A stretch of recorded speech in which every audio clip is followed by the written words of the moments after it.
하나님 말씀 요한복음 19장 30절을 봉독해 드립니다.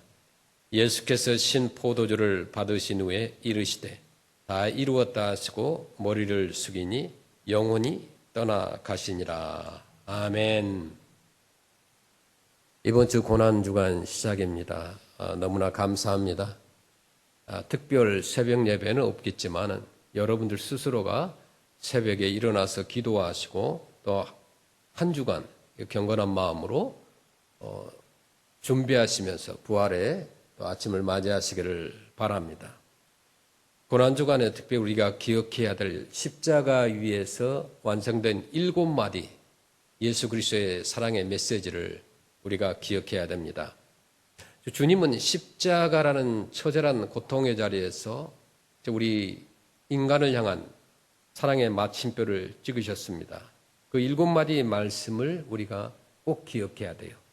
첫째는 용서를 선포했는데 저들을 사하여 주옵소서, 우리의 죄악을 자비로 덮으셨습니다. 두 번째 말씀은 구원을 약속하셨습니다. 나와 함께 낙원에 있으리라고 말씀하셨어요. 절망의 끝에서 소망을 안겨주는 거죠. 세 번째는 사랑의 위탁함을 보여줍니다. 보라 내 어머니라, 깨어진 관계를 영적인 가족으로 묶으셨고요. 네 번째는 고독의 외침이셨는데 어찌하여 나를 버리셨나이까. 우리가 버림받지 않도록 대신 주님께서 버림을 당해 주셨습니다. 다섯 번째는 인간의 고통에 대해서 표현하셨어요. 내가 목마르다. 우리의 모든 갈증과 아픔을 몸소 겪으셨습니다. 여섯 번째는 승리를 선언하셨어요. 다 이루었다. 죄와 사망의 권세를 단번에 깨뜨리셨 거죠. 일곱 번째는 온전한 신뢰 회복을 말씀하셨어요. 내 영혼을 아버지 손에 부탁하나이다. 마지막 순간까지 하나님께 모든 것을 맡기셨습니다. 자, 여러분, 이 7마디는 주님이 우리에게 주신 가장 위대한 유언입니다. 이번 고난주간에 다 이루었다 말씀하신 주님의 승리를 붙들고 우리의 삶의 모든 문제를 주님의 손에 온전히 맡기면서 나아가기를 소원합니다. 인간의 삶에는 피할 수 없는 그림자처럼 고난이 따라옵니다. 내 뒤에 그림자를 아무리 없애려고 해도 안 돼요. 고난도 마찬가지예요. 누구나 다 고난을 원하지 않지만은 누구도 고난 없는 삶을 살 수는 없습니다. 고난은 사람들에게 예고 없이 찾아와서 우리의 일상을 흔들고 마음의 평온을 무너뜨리고 때로는 우리 믿음의 기초를 흔들어 놓습니다. 시험 들게 합니다. 그래서 사도 바울은 로마서 5장에서 이런 고백을 합니다. 로마서 5장 3절에 다만 이뿐 아니라 우리가 환난 중에도 즐거워하나니 이는 환난은 인내를, 인내는 연단을, 연단은 소망을 이루는 줄 알미로다. 아멘. 이 말씀은 어떤 고난을 미워하거나 고통을 가볍게 여기는 선언이 아닙니다. 오히려 고난의 한복판에서 하나님께서 어떤 방식으로 우리 크리스찬들의 영혼을 빚어가시는지를 깊이 통찰한 믿음의 고백이고 성령의 증언입니다. 우리는 흔히 소망을 고난의 반대편에 두려워합니다. 고난이 끝나야 소망이 시작된다고 생각하고 눈물이 마른 뒤에야 기쁨이 온다고 생각을 합니다. 그러나 성경은 전혀 다른 방향을 우리에게 가리킵니다. 소망은 고난 이후에도 덧붙여지는 장식이 아니라 고난 속에서 피어나는 생명체라는 겁니다. 마치 차가운 땅 속에서 씨앗이 깨어나 싹을 틔우듯이 이 성도의 소망은 고난이라는 토양 속에서 비로소 살아 움직이는 거예요. 이 역사는 인간의 이성으로 이해하기 어렵지만 복음의 빛 안에서는 분명하고도 확실한 진리로 드러납니다. 사도 바울이 말하는 환난은 단순한 불편이나 어떤 일시적인 어려움을 뜻하지 않습니다. 그것은 압박이며 짓눌림이며 또 피할 수 없는 현실 속에서 신앙으로 감당해야 되는 무게입니다. 그 환난 속에서 우리 크리스찬들은 먼저 인내로 이끌립니다. 여기서 인내는요, 체념이나 무기력한 버팀이 아니에요. 인내란 하나님께서 여전히 통치하신다는 믿음 안에서 내 자신을 맡기고 상황이 바뀌지 않아도 하나님을 신뢰하는 능동적인 순종을 말하는 것입니다. 우리 개혁주의 신학이 말하는 성도의 인내는 인간의 의지에서 출발하지 않습니다. 그것은 성령께서 우리 안에서 역사하셔서 끝까지 믿음을 지키게 하시는 하나님의 은혜의 열매인 것입니다. 자, 인내는 연단을 낳습니다. 연단은 무엇일까요? 금속에서 불순물을 제거하는 그런 과정과 같습니다. 고난은 우리 안에 숨어있던 자기의 자기 신뢰, 세상적 기대를 불길 속으로 드러냅니다. 그리고 하나님께서는 그 불길을 통해 우리를 파괴하지 아니하시고 정결하게 하시는 거죠. 이 과정은 고통스럽습니다. 믿음이 단단해지는 일은 언제나 아픔을 동반해요. 그러나 연단을 거친 신앙은 이전과 같지 않습니다. 말뿐이던 고백이 삶의 중심이 되고 지식이었던 신앙이 인격의 깊은 뿌리가 됩니다. 연단은 마침내 뭘 이룬다고요? 소망을 이루는 거죠. 이 소망은 막연한 기대가 아니에요. 바울이 말하는 소망은 하나님께서 이미 이루셨고 지금도 이루고 계시고 반드시 완성하실 구원의 확실성에 대한 신뢰입니다. 이 소망은 상황이 좋아질 가능성에 근거하지 않습니다. 오히려 상황이 여전히 어두워도 흔들리지 않는 이유는 그 소망의 근원이 인간이 아니라 하나님 자신이기 때문이죠. 그래서 사도 바울은 이렇게 말합니다. 소망이 우리를 부끄럽게 하지 아니함은 우리에게 주신 성령으로 말미암아 하나님의 사랑이 우리 마음에 부은 바 됨이니. 아멘. 소망은 하나님의 사랑에서 태어나고 성령의 내적 증거로 확증됩니다. 자, 여러분, 고난 중에 있는 성도에게 가장 위험한 유혹이 뭘까요? 그것은 절망이 아니라 오해라는 거죠. 고난을 하나님의 부재로 오해하는 순간 우리는 소망의 문을 스스로 닫아버립니다. 그러나 복음은 분명히 선언합니다. 하나님께서는 성도의 고난에서 멀리 떨어져 계신 분이 아니라 고난 속으로 친히 들어오신 분이라는 거죠. 십자가의 그리스도는 고난을 멀리서 바라보는 그런 관망하신 분이 아니라 고난을 짊어지신 분입니다. 그러므로 우리 크리스찬들의 고난은 결코 의미 없는 방치가 아니라 예수 그리스도 안에서 이미 거룩한 목적을 가진 그런 여정이라는 거죠. 여기에서 우리는 한 가지 중요한 영적 태도를 우리가 배워야 되는데, 고난 중에 우리는 왜라는 질문을 멈추고 무엇을 빚고 계시는가를 물어야 한다는 거죠. 하나님께서는 이 고난을 통해서 우리의 인격을 새롭게 하시고 믿음의 방향을 재정렬하시고 또 소망의 깊이를 확장하시는 그런 시간입니다. 고난은 우리의 소망을 빼앗아가는 도구가 아니라는 거죠. 오히려 소망을 순수하게 만드는 도구라는 겁니다. 세상에 대한 기대가 무너질수록 하나님의 나라에 대한 소망은 선명해지는 거죠. 그것이 크리스찬의 모습이에요. 한 성도의 삶을 전해 들었습니다. 그분은 오랜 세월 동안 신앙생활을 했지만 인생의 후반부에 많은 상실을 경험했어요. 가지고 있던 물질도 다 잃어버렸고 건강도 잃어버렸고 자녀들에게도 실망감을 잃었습니다. 심지어 주변에 그렇게 친했던 친구들마저 떠나가고 시선마저도 떠나가고 그야말로 처음 이민 왔었을 때 그 외롭고 혼자였던 그런 모습으로 자기의 모습을 바라볼 때 하염없는 후회와 또 눈물을 흘렸습니다. 그래서 그는 처음에 하나님께 물었다고 그래요. 하나님, 내가 왜 이렇게 되었을까요? 하나님, 나이는 왜 이렇게 되었을까요? 그렇게 많던 재물도 날아가고 그렇게 믿었던 자녀도 떠나가고 그렇게 좋았던 친구들도 내 곁에 없습니다. 그렇게 고난의 시절을 보냈다고 그래요. 그리고 어느 정도 시간이 지났을 때 기도하다 보니까 상황을 바꿔달라는 기도에서 자신을 다시 빚어달라는 기도로 옮겨가더라는 거예요. 그 고난의 계절을 지나면서 그분은 그렇게 고백을 했습니다. 그때 비로소 고난에 있을 때 내 곁을 모든 사람이 떠났을 때 하나님이 나의 소망이심을 그때서야 알았다는 거죠. 그의 삶은 여전히 완벽하지 않았지만 그분은 여전히 몸은 늙고 건강을 잃었지만은 그의 눈빛에는 이전에 없던 평안함이 자리 잡고 있었어요. 이것이 바로 고난 중에 피어나는 소망의 실제인 것입니다. 자, 성도 여러분, 소망은 고난을 부정하지 않아요. 오히려 고난을 통과하면서 더욱더 또렷해지는 겁니다. 이 소망은 우리 크리스찬들의 감정에 좌우되지 않고 환경에 의해서 취소되지도 않아요. 하나님께서 시작하신 구원의 역사는 고난 속에서도 중단되지 않고 오히려 더 깊이 진행이 됩니다. 그러므로 우리는 고난 속에서도 믿음으로 고백할 수 있습니다. 지금의 환난이 나를 무너뜨리는 것이 아니라 나를 인내로 이끌고 또 인내는 나를 연단하고 있고 그 연단은 결코 헛되지 않은 소망으로 나를 인도하고 있다는 것입니다. 이 소망은 우리를 조용히 일으켜 세워요. 울부짖음 속에서도 무너지지 않게 붙들고 눈물 속에서도 하나님을 바라보게 합니다. 그리고 마침내 우리 성도들은 알게 됩니다. 고난은 끝이 아니라 통로라는 것. 소망은 먼 미래의 보상이 아니라 지금 여기에서 이미 시작된 하나님의 은혜라는 사실을 기억하게 되는 거죠. 부활에서 한 소망이 우리를 든든히 세워줄 때, 그때 우리가 찬양을 들었잖아요. 우리 유스 어린아이들의 찬양, 주일날에 나와서 찬양하는 거. 여러분들 뭐 다 몸이 오른쪽으로 가고 왼쪽으로 가고 위에 쳐다보고 뭐 별로인 것 같다면 몇 주 동안 지금 연습한 거예요, 이거. 우리 아이들. 연습한 게 저 정도인데 연습 안 하면 얼마나 민주주의적으로 완전히 춤을 추겠어요.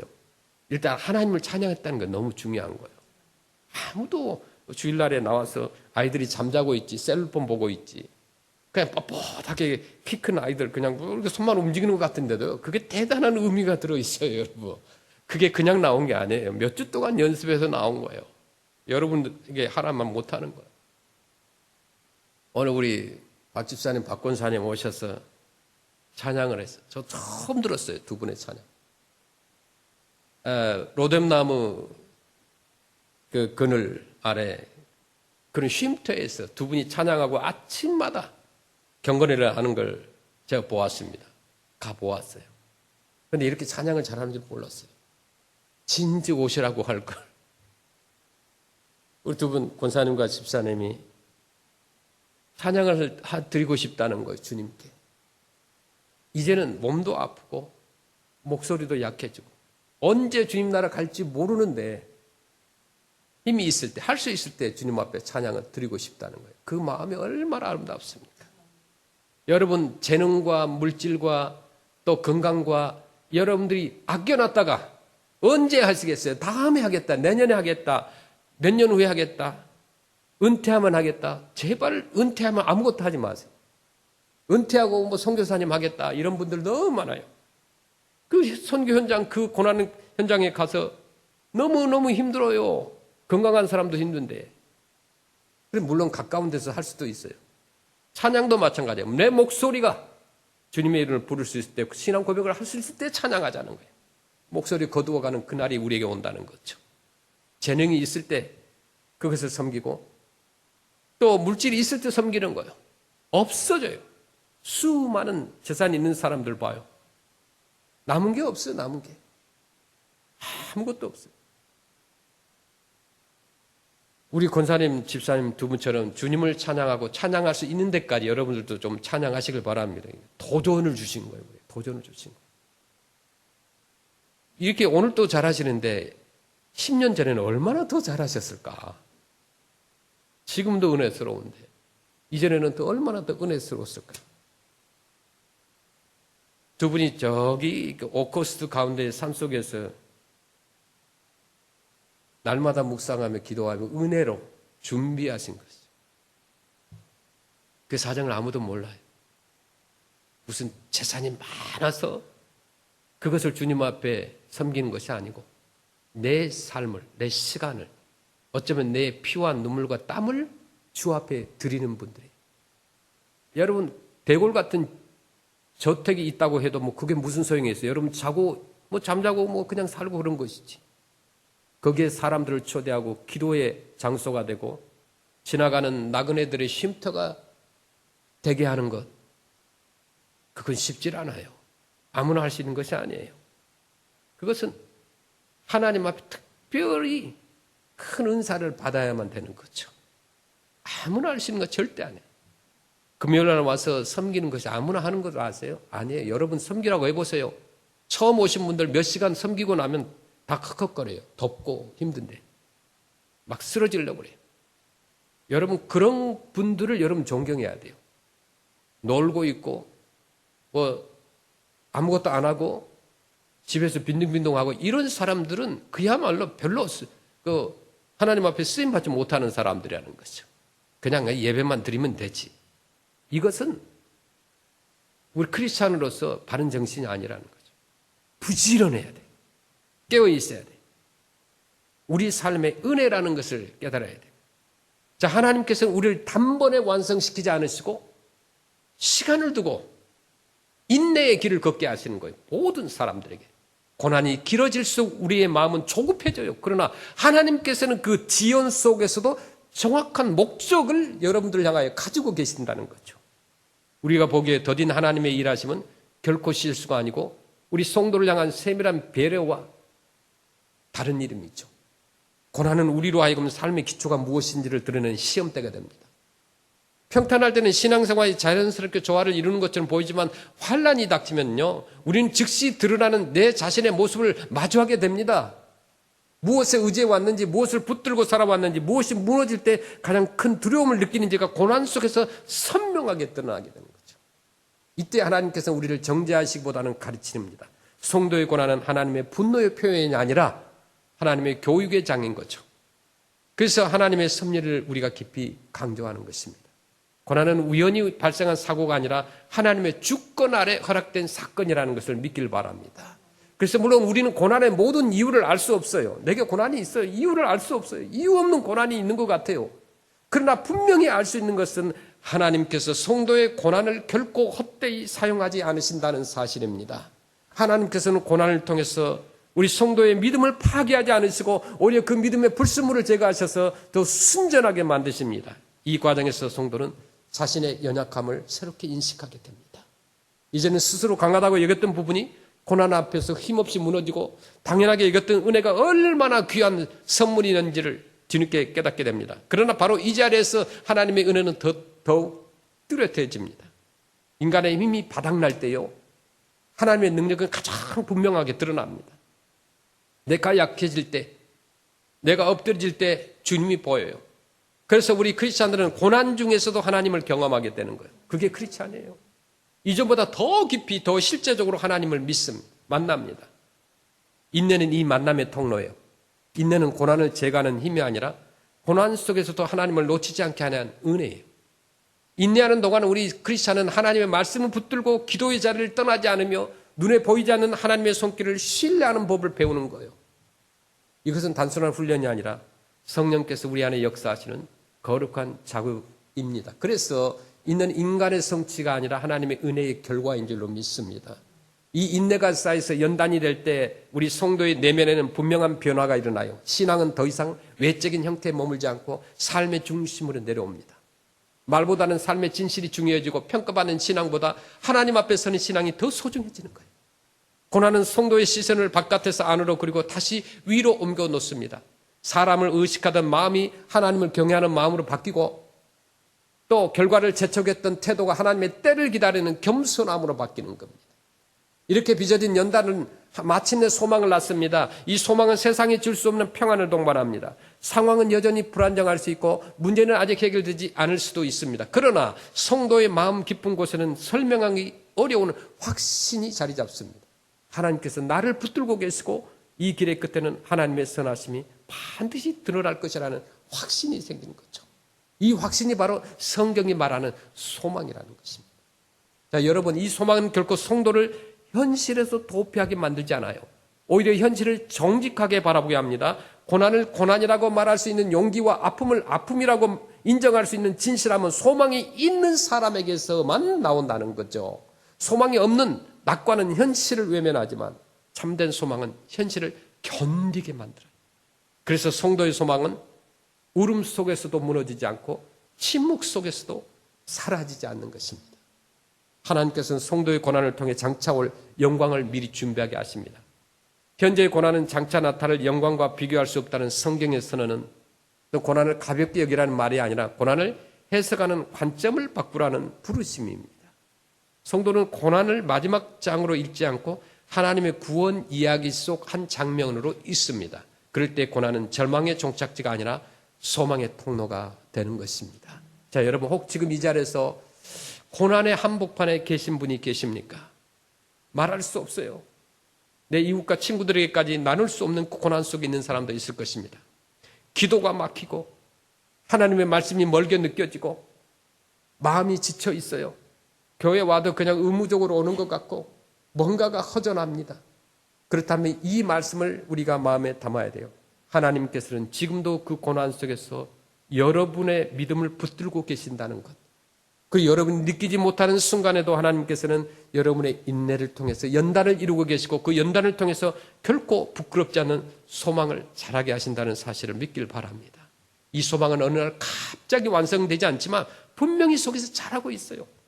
눈에 띄지 않게 그러나 확실하게 자라나고 있습니다. 고난의 밤이 길수록 소망의 새벽은 더 깊은 빛을 품고 다가온다는 것입니다. 성도는 이 소망으로 오늘 견디고 이 소망으로 내일을 맞이합니다. 그리고 이렇게 결국 고백하게 돼요. 고난이 나를 삼키지 못했고 고난 속에서 하나님께서 나를 다시 살리셨다. 자, 여러분, 소망이 고난 속에서 자란다는 이 진리는 단지 어떤 개인의 내면적 위로에 머무르지 않고 공동체의 삶 속에서도 분명한 흔적을 남깁니다. 자, 고난을 통과하는 성도는요, 이전과 같은 방식으로 세상을 바라보질 않아요. 다른 이의 아픔 앞에서 가볍게 말하지 않게 되고 눈물 앞에서 조급한 해답을 내놓지 않습니다. 고난을 경험한 사람은 고난의 무게를 알기 때문에 침묵으로 함께하는 법을 배우게 됩니다.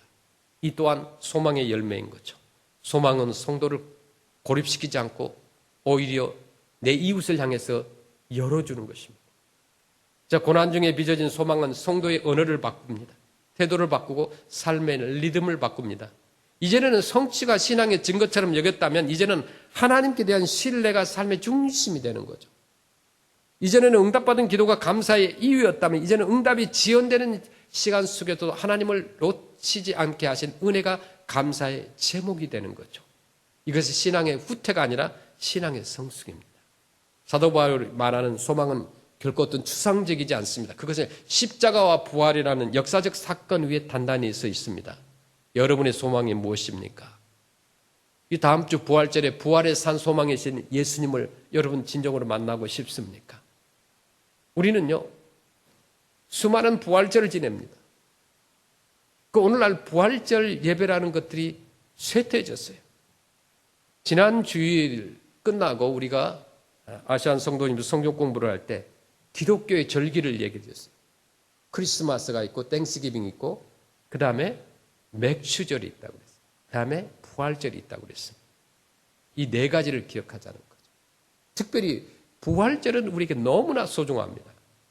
아이들 다 안고 오세요. 데리고 오세요. 1년에 한 번 새벽 예배, 연합 예배 우리 교회에서 드리는데 손님들을 오는데 주인은 어디 다른 데 가 있고 뭐 이렇게 하면 되겠습니까? 다른 스케줄 바꿔가지고 이 소중한 걸 함께 해 주셔야 되지 않겠어요? 그게 기쁨이에요. 오는 사람들 함께 예배 들어 오는데 처음이에요, 처음. 우리 교회 처음으로 오는 거예요. 전에, 코비드 전에 연합 예배 할 때 다른 교회에서 우리가 순회를 했어요. 우리 교회 차례였는데 그 다음에 일들이 생겨서 멈췄는데 다시 시작하는 것은 큰 은혜라고 생각해요. 교회가 연합 예배를 함께 부활절 예배를 드리는 건 한국 교회들의 전통이거든요. 이 작은 도시 프레스노에 몇 개 안 되는 교회가 내 교회, 네 교회 하면서 싸우고 뭐 자기 교회다, 네 교회다 뭐 말도 안 하고 이게 성도입니까? 그건 말도 안 되는 거예요. 저 교회 가면 나하고 부딪힌 사람이 있어서 안 간다. 그 사람은 예수님을 안 본다고 하는 사람과 똑같은 거예요. 성경을 모르는 사람이에요. 진정한 크리스찬은 과거의 나를 원수처럼 여겼다 할지라도 다 용서하고 다시 함께 형제요 자매로 받아주고 예배를 드리는 거예요. 우리 교회가 남쪽에 있기 때문에 제가 30분 전에 출발을 해서 다시 오라고 그랬어요. 늦은 사람은 꼭 늦어요. 보세요. 늦은 사람은 꼭 늦어요. 와가지고 주차장 없다고 할 거예요. 그 넓은 주차장 다 예비해 놨다고 그랬어요. 인앤아웃, 스프라우드, 타겟 뭐 몇백 대를 될 수 있도록 하나님이 다 예비해 놓으셨어요. 딱 거리로 3분 거리. 3분도 못 걷는다. 이 사람은 뭔가 좀 디세이블 신청을 해야 될 사람. 건강에 더 좋아요. 새벽 공기가 얼마나 좋습니까? 우리 형제들이 다 거기 안내를 할 거예요. 그렇게 해서 우리가 한국 사람만이 아니라 저는 모든 민족을 다 우리가 초청하고 싶어요. 우리가 추수감사절에 이 자리에 250명, 300명이 들어가는 거 여러분 아시죠? 충분히 가능해요. 한국 사람들 오랜만에 연합예배 드리니까 얼마나 오시겠나 하는 사람도 또 그렇게 얘기하는 사람도 있어요. 그 상관없어요. 오시든 안 오시든 그분들의 신앙이고 자유입니다. 그러나 우리는 우리 할 바를 하는 거예요. 우리가 잘 그릇을 준비할 때 하나님께서 그날에 부어주실 은혜가 있을 줄로 믿습니다. 아이들 일찍 재고 깨워요. 저는 사랑이 어렸을 때부터 업고 갔어요. 제 아내가 업고 갔어요. 그만한 아이들 한 명도 없었어요. 애가 잠잔다고 엄마가 안 나와요. 그럼 무슨 부활절의 의미가 있겠느냐 이거예요. 업고라도 나오는 거예요. 그런 우리 1세대들의 신앙 때문에 2세대들, 3세대 계속해서 놀라운 은혜와 축복을 받고 있다는 거죠. 여러분 그것은요. 신앙의 이 연속성이라는 것, 가문이라는 것은요. 너무 소중한 거예요. 중요한 거예요. 그래서 저와 여러분들이 일찍 오셔서 좀 도와주세요. 일찍 오셔서 또 함께 하세요. 처음 오신 분들 이 교회 입구가 어디야 막 그렇게 찾는 사람도 있을 거고 막 별 사람 다 있을 거예요. 한번 보세요. 이렇게 자주 오신 분들은 모르는데 우리 교회 이렇게 처음으로 이곳에 우리 자체 건물이 생기고 함께 초청을 하는데 별별 사람들이 다 있어요. 안 온다고 하고 멀어서 안 온다고 하는 사람도 있고요. 벌써 저한테 얘기를 해요. 한국 분들이. 나 그런 얘기를 왜 저한테 하는지 몰라요. 제가 택시라도 보내드릴까요? 운전을 못한다고 우버 타고 오세요 그랬어요. 우버 앱을 모른대요. 제가 불러드릴까요? 담임 목사님한테 얘기하세요. 교회에서 버스 많은데 밴 많은데 함께 타고 오세요. 또 어떤 사람은 부정적으로 생각하는 사람이 있어요. 무슨 부활절 연합예배를 드리냐. 이 사람들은 진짜 부정적인 그 마음속에는 사단이 주는 마음이 있다는 걸 아셔야 돼요. 목회자끼리 협력 못하게 하고 교회끼리 협력 못하고 크리스찬끼리 협력 못하게 하는 거예요. 이건 사단 마귀가 하는 거예요. 여러분 마음속에 분열을 일으키는 마음이 자꾸 있다. 이것은 분명하게 마귀가 한다는 것을 기억하고 외쳐야 돼요. 주님의 이름으로 물리쳐야 돼요. 함께 하는 것이 중요해요. 그래야 힘을 얻죠. 우리가 진리를 지켜야 돼요. 하나님의 말씀 이외의 것은 다 양보하고 복음을 위해서 우리가 협력해야 됩니다. 뭐 하루 1시간 덜 잠을 덜 잔다고 우리의 몸이 부셔지는 거 아니더라고요. 여러분 우리가 덕분에 부활절 연합예배 한다고 덕분에 좀 교회 청소 좀 하는 거예요. 막 거울도 반짝반짝 빛나잖아. 금요일 날에는 더 빛나게 하는 거예요. 그냥 워터 프레셔로 외곽도 청소하고 오랜만에 숨겨진 거미줄도 치우고 지금 우리 몽 형제들이 주중에 청소하고 있죠. 그러니까 여러분들 와서 예배드리는 것이 그냥 단순하게 그냥 내가 예배드린다 왔다 갔다 그런 마음 가지시면 안 돼요. 여러분의 집을 깨끗이 하는 것보다 더 교회를 깨끗이 하라고 그랬어요. 저는 우리 오후에 몽예배 드릴 때 제가 메시지를 전할 때 그랬습니다.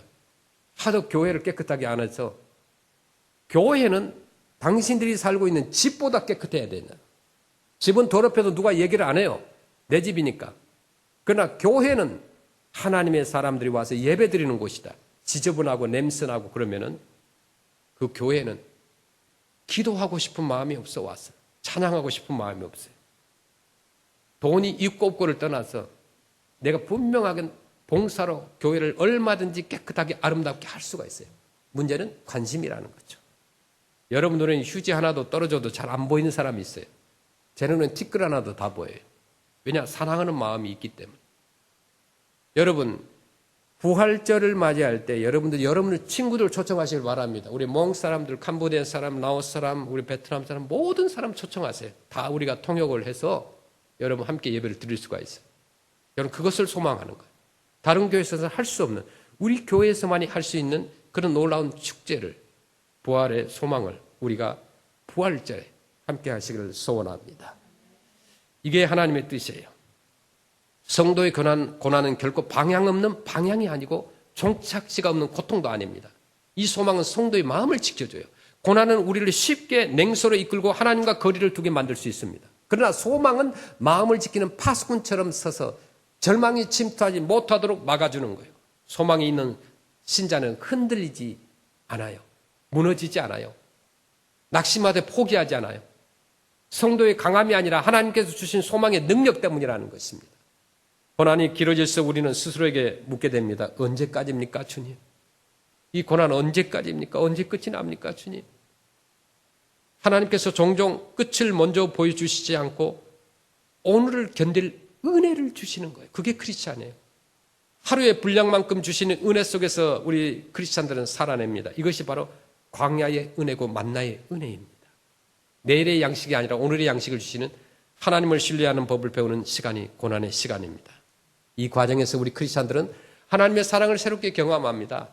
그래서 바울은 소망이 우리를 부끄럽게 하지 않는 이유를 하나님의 사랑이 성령으로 우리 마음에 부어졌기 때문이라고 고백을 합니다. 이 사랑은 감정이 아니에요. 존재를 붙드는 확신입니다. 하나님께서 나를 버리지 않으셨다는 확신, 나의 연약함 속에도 불구하고 여전히 나를 자녀로 삼고 계신다는 확신이 성도의 마음 깊은 곳에 자리 잡습니다. 이 확신이 소망을 더욱 단단하게 만듭니다. 자, 여러분, 고난 속에서 우리는 종종 자신의 믿음을 의심합니다. 내가 정말 믿음이 있는가? 왜 이렇게 흔들리는가? 그러나 성경은 흔들림 자체를 믿음의 부재로 판단하지 않습니다. 오히려 고난 속에서 하나님께 매달리는 그 몸부림이 살아있는 믿음의 증거입니다. 완벽하게 서 있는 믿음보다 넘어지면서도 하나님을 향해 손을 뻗는 믿음이 더 진실할 수가 있다는 거죠. 고난 중에 피어나는 소망은 그래서 조용해요. 요란하지 않고 과장되지 않고 스스로를 드러내지 않습니다. 그 소망은 삶의 가장 낮은 자리에 숨쉬듯 존재하고 성도를 하루하루 지탱하게 해요. 이 소망이 있는 사람은 크게 웃지 못하는 날에도 무너지지 않고 설명할 수 없는 평안을 품고 살아갑니다. 여러분, 우리가 이 땅을 살아가는 동안 고난은 반복될 수 있어요. 하나의 고난이 지나가면 또 다른 고난이요, 모습을 바꿔가지고 와요. 얼굴을 바꿔가지고 와요. 그러나 성도는 이전과 같은 방식으로 무너지지 않습니다. 이미 한번 소망을 경험한 사람은 고난의 모양이 달라져도 그 본질을 압니다. 고난이 다시 와도 하나님께 여전히 일하고 계신다는 사실을 기억합니다. 이 기억이 우리 크리스찬들을 다시 일으켜 세우는 거예요. 이처럼 고난은 소망을 낳고 소망은 다시 성도를 고난 속으로 보내어도 무너지지 않게 합니다. 이것이 믿음의 선한 순환이며 은혜의 질서입니다. 자, 하나님께서는 성도를 고난을 통해 성도를 새롭게 창조하시는 분이에요. 그래서 성도의 삶은요, 점점 더 그리스도의 형상을 닮아가게 됩니다. 고난 중에 피어나는 소망은 우리로 하여금 삶을 전혀 다른 눈으로 바라보게 만드는 거죠. 이전에 모든 일이 즉각적으로 이해되어야 안심되었지만 이제는 이해되지 않아도 하나님을 신뢰할 수 있는 자리로 인도받습니다. 이것은 신앙의 포기가 아닙니다. 신앙의 성숙입니다. 하나님을 설명할 수 있어서 믿는 단계에서 이제 설명할 수 없어도 신뢰하는 단계로 옮겨져 가는 거예요. 이 전환은 고난이 없이는 이루어지기 힘듭니다. 고난은 우리에게 선택을 요구해요. 현실만을 붙들 것인가 아니면 약속을 붙들 것인가.